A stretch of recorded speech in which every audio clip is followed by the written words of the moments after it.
2026년, 와, 정말 한국 사회가 완전히 달라진다는 아주 흥미로운 분석 보고서가 있어서요. 오늘 청취자 여러분과 함께 깊게 한번 파보려고 합니다. 네, 인구 절벽, 디지털 전환, 기후 위기 같은 이런 거대한 숙제들 앞에서 정부가 경제, 복지, 법률, 교육까지 와, 이건 거의 모든 분야를 그냥 싹 뜯어 고치는 수준이더라고요. 맞습니다. 그래서 그냥 몇 가지 제도가 바뀐다 이 수준이 아니라 대전환이라는 표현이 정말 딱 맞는 것 같아요. 대전환. 네, 사회의 운영 시스템 자체가 혁신, 포용, 그리고 지속 가능성이라는 이 세 가지 키워드를 중심으로 완전히 재설계되고 있거든요. 아마 오늘 이 시간은 곧 다가올 미래에 대한 일종의 사용 설명서가 될 수 있을 겁니다. 사용 설명서 좋네요. 단순히 뭐가 바뀐다 해서 그치는 게 아니라 이 변화가 왜 일어나고 또 나에게는 어떤 의미인지까지 한번 짚어보겠습니다. 좋습니다. 역시 가장 궁금한 건 우리 지갑 사정 아니겠습니까? 그렇죠. 당장 내 월급과 자산에 영향을 줄 경제 분야부터 한번 시작해보죠. 네, 바로 최저임금부터 봐야겠죠. 2026년 최저임금은 시간당 1,300원, 1,320원이요? 네, 1,320원으로 확정됐습니다. 2.9% 인상된 금액인데 주 40시간 일한다고 가정하면 월급으로 한 215만 원 정도 되는 거죠. 2.9%. 사실 이 숫자를 두고 양쪽에서 말이 참 많았잖아요. 네, 많았죠. 노동계에서는 아니 물가 상승률 따라가려면 턱없이 부족하다. 또 경영계에서는 이것도 너무 부담스럽다. 항상 줄다리기를 하죠. 정확합니다.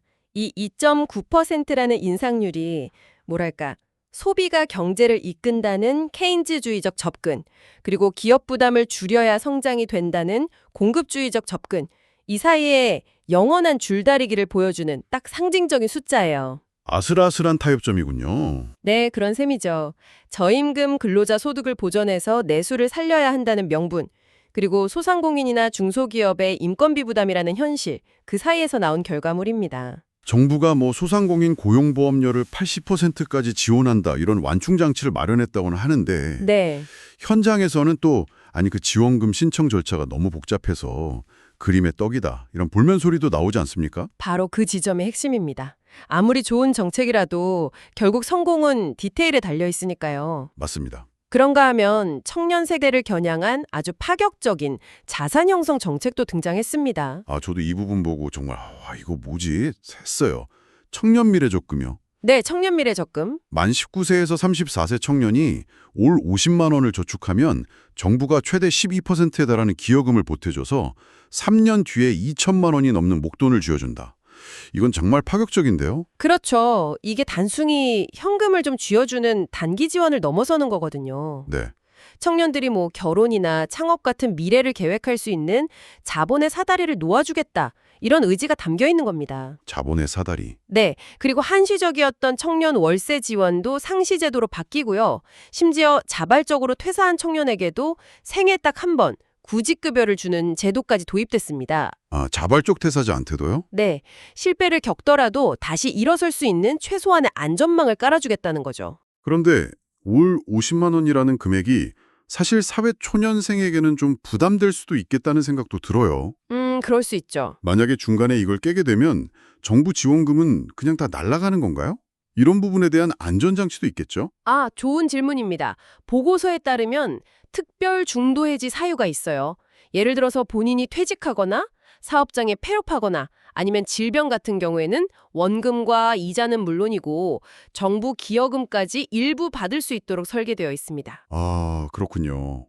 무조건 페널티를 주는 게 아니네요. 네, 유연성을 둔 거죠. 결국 경제정책의 상당수가 이런 식으로 청년과 신혼부부, 그러니까 이 미래 세대에 초점이 맞춰져 있는 것 같은데 이게 결국 저출생 문제랑 직결되는 거겠죠? 맞습니다. 다자녀 가구 혜택도 눈에 띄더라고요. 네, 자녀가 둘만 돼도 신용카드 소득공제 한도가 100만 원 늘어나고요. 와, 특히 초등학교 1, 2학년 자녀의 예체능 학원비도 교육비 세액공제 대상에 포함시켰습니다.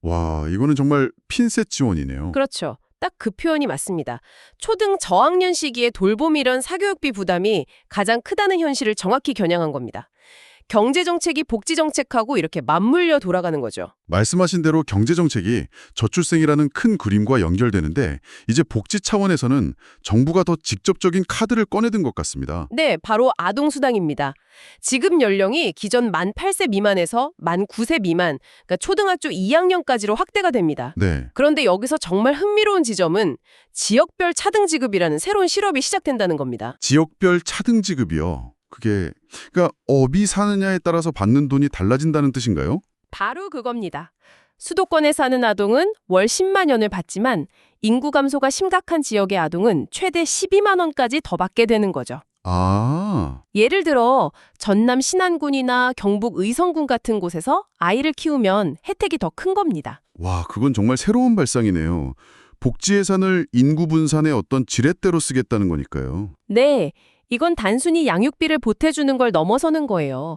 복지 정책을 통해 수도권 집중을 완화하고 또 지역 균형 발전이라는 국가적 과제를 풀려는 아주 전략적인 시도라고 볼 수 있습니다. 일과 가정의 양립을 위한 제도도 있던데요.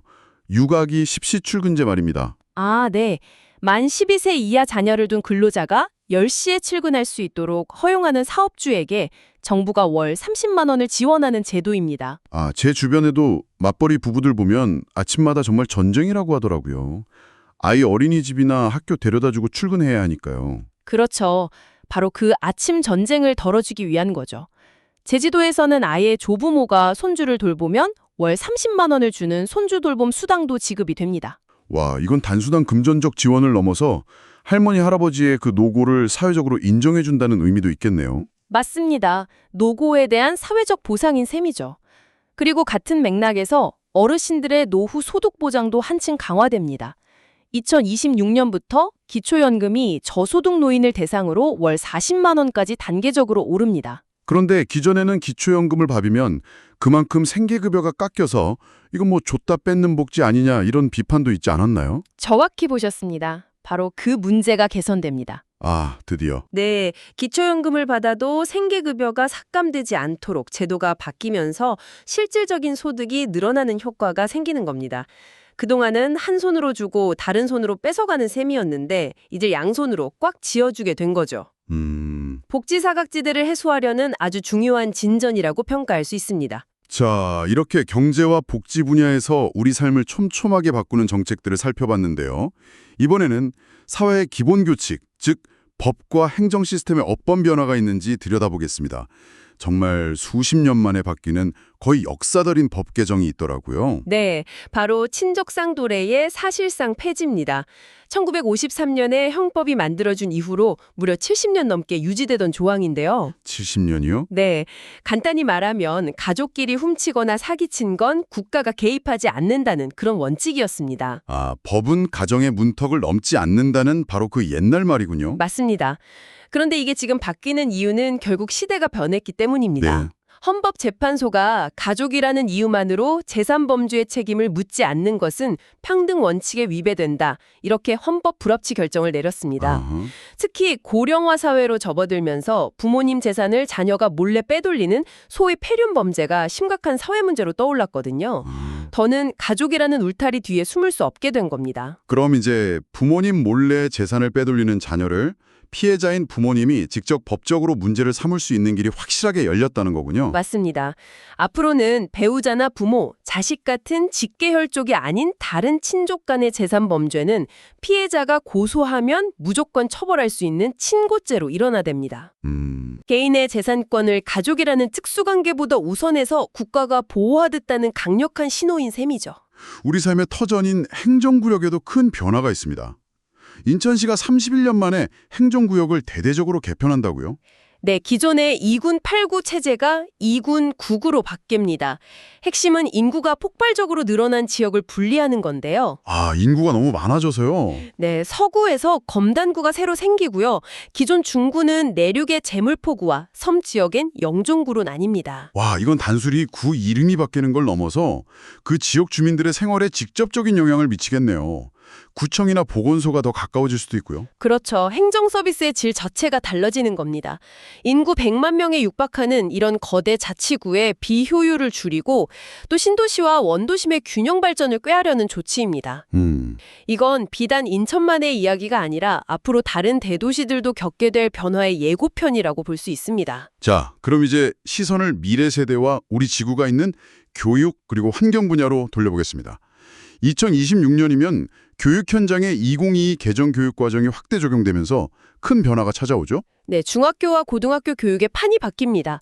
핵심은 두 가지입니다. 두 가지요. 첫째는 디지털 교육 강화. 중학교 정보 수업 시간이 기존의 2배인 68시간 이상으로 늘어나서 코딩하고 AI 교육이 필수가 됩니다. 와, 두 배나. 네, 그리고 둘째는 고의교 학점제의 본격적인 시행입니다. 대학생처럼 학생들이 자신의 진로에 맞춰서 과목을 선택해서 듣는 시스템이죠. 학생들의 자율성이나 선택권을 존중한다는 취지는 좋은데 그럼 대학 입시는 어떻게 되는 건가요? 이게 사실 학부모님들은 제일 궁금해하실 텐데요. 바로 그 지점에서 우리 사회의 가치관 변화를 보여주는 매우 중요한 제도가 도입됩니다. 어떤 건가요? 2026학년도 입시부터 모든 대학이 수시와 정시를 불문하고 학교 폭력 조치 사항을 의무적으로 반영해야 합니다. 모든 대학이요. 예외 없이요. 예외 없습니다. 학생부 위주 전형은 물론이고요. 수능 100% 전형에서도 학폭 기록이 있으면 감점하거나 심지어 지원 자격 자체를 제한할 수 있습니다. 와. 공부만 잘하면 모든 게 용서된다는 낡은 공식을 완전히 깨부수겠다는 겁니다. 우리 사회가 불공정과 폭력을 더는 용납하지 않겠다는 아주 강력한 메시지를 입시 제도를 통해 보여주는 거죠. 이제 환경 분야 얘기도 해보죠. 전기차 구매를 망설이는 분들에게 아주 반가운 소식이 있더라고요. 네, 3년 이상 된 낡은 내연기관차를 폐차하고 전기차를 사면 100만 원의 전환 지원금을 추가로 줍니다. 100만 원이나요? 네, 기존 국고 보조금까지 합치면 최대 680만 원까지 혜택을 받을 수 있으니까 전기차로 갈아탈 확실한 유인책이 될 수 있겠죠? 와, 이 부분은 저도 보고 정말 무릎을 탁 쳤습니다. 탄소 중립 실천 포인트 제도요. 아, 네. 그냥 돈을 뿌리는 게 아니라 보상액을 차등화해서 진짜 행동 변화를 유도하려고 설계했더군요. 이건 굉장히 똑똑한 방식 아닌가요? 정확히 보셨습니다. 그게 이 정책의 핵심입니다. 누구나 쉽게 할 수 있는 전자 영수증 발급 포인트는 100원에서 10원으로 낮추는 대신에 오히려 낮추고. 네, 실제 감축 효과가 크고 노력이 더 필요한 예를 들면 고품질 재활용품 분리배출 포인트는 100원에서 300원으로 올렸습니다. 3배나 올렸네요. 만들었고요. 사람들의 행동을 더 가치 있는 방향으로 유도하는 너지 효과를 노린 아주 정교한 설계입니다. 자, 이제 마지막으로 우리의 발이 되어주는 인프라 분야입니다. 수도권 사시는 분들은 정말 목 빠지게 기다리셨을 소식이죠. 네, 바로 수도권 광역급행철도 GTX A 노선. 드디어 완전 개통. 네, 완전 개통입니다. 2020년 상반기에 마지막 퍼즐이었던 서울역 수서 구간이 연결됩니다. 지금은 파주 운정에서 서울역, 또 수서에서 동탄으로 이렇게 나뉘어 있는데 이게 하나로 이어지면 경기도 파주에서 화성 동탄까지 환승 없이 한 번에 갈 수 있는 시대가 열리는 겁니다. 와, 수도권의 공간 개념 자체가 바뀌겠네요. 파주에 살면서 동탄으로 출퇴근하는 게 현실이 되는 거니까요. 그렇죠. 그런데 이렇게 되면 교통비 부담도 만만치 않을 텐데요. 그 문제에 대한 해법으로 모두의 카드가 도입됩니다. 기존 K패스의 확장판이라고 보시면 되는데요. 모두의 카드. 네, 한 달 대중교통비가 62,000원을 넘으면 그 초과하는 금액은 100% 전액 환급해주는 정액제 방식입니다. 전액이요? 네, 매일 경기도에서 서울을 장거리 출퇴근하는 분들에게는 정말 단비 같은 소식이죠. 65세 이상 어르신은 환급률도 더 높여서 이동권 보장에도 신경을 썼습니다. 정말 촘촘하게 설계했네요. 이 외에도 세종 포천 고속도로나 수도권 제2순환 고속도로의 주요 구간들이 속속 개통되고 인천하고 영종도를 잇는 제3 연륙교도 열린다고 하니 2020년에는 전국이 물리적으로 더 가깝게 느껴지겠습니다. 네, 전 국토의 혈관이 더 촘촘하고 튼튼해지는 셈입니다. 자, 오늘 2026년 대한민국의 미래 청사진을 경제부터 인프라까지 쭉 훑어봤습니다. 이렇게 하나씩 뜯어보고 나니 흩어져 있던 정책들이 하나의 큰 방향을 가리키고 있다는 게 보이네요. 네. 포용적 성장, 공정성과 신뢰 회복, 그리고 지속 가능한 미래로의 전환. 이 세 가지가 핵심 가치인 것 같습니다. 맞습니다. 2026년은 우리 사회가 과거의 관성에서 벗어나서 인구 구조와 기술 환경의 변화라는 시대적 과제에 정면으로 응답하는 대전환의 원년이 될 것입니다. 오늘 살펴본 보고서는 이 정책들이 성공적으로 자리 잡으려면 무엇보다 일관성과 현장과의 소통이 중요하다고 거듭 강조하고 있습니다. 그렇죠. 아무리 좋은 설계도라도 현장에서 제대로 작동하지 않으면 소용이 없으니까요. 말씀은 좋은데 사실 역대 정부들을 보면 정권이 바뀔 때마다 이런 장기 정책들이 표류하거나 용두사미가 되는 경우가 많았잖아요. 아, 네. 이번엔 다를 거라고 보는 근거가 보고서에 좀 있나요? 아, 정말 날카로운 지적이십니다. 보고서도 바로 그 점을 우려하면서 법제화를 통한 정책의 지속성 확보를 강조합니다. 법제화요? 네. 정권의 의지에 따라 흔들리는 시범 사업이 아니라 아예 법과 제도로 못을 박아서 누구도 쉽게 되돌릴 수 없게 만들어야 하는 거죠. 오늘 우리가 다룬 정책 대부분이 이미 법 개정이 완료되었거나 추진 중인 것들이라 과거보다는 안정성이 높다고 볼 수 있습니다. 그렇군요. 그렇다면 마지막으로 청취자 여러분께 이런 질문을 던지면서 마무리하고 싶습니다. 오늘 들으신 이 수많은 변화의 목록 앞에서 이 정책들이 내 삶을 어떻게 바꿀 것인가? 이 질문을 넘어서요. 이 거대한 전환의 흐름 속에서 나는 어떤 기회를 잡고 또 어떤 위험에 대비해야 하는가를 한 번쯤 진지하게 고민해 보시면 어떨까요? 미래는 그냥 오는 것이 아니라 아는 만큼 보이고 준비하는 만큼 내 것이 될 때니까요.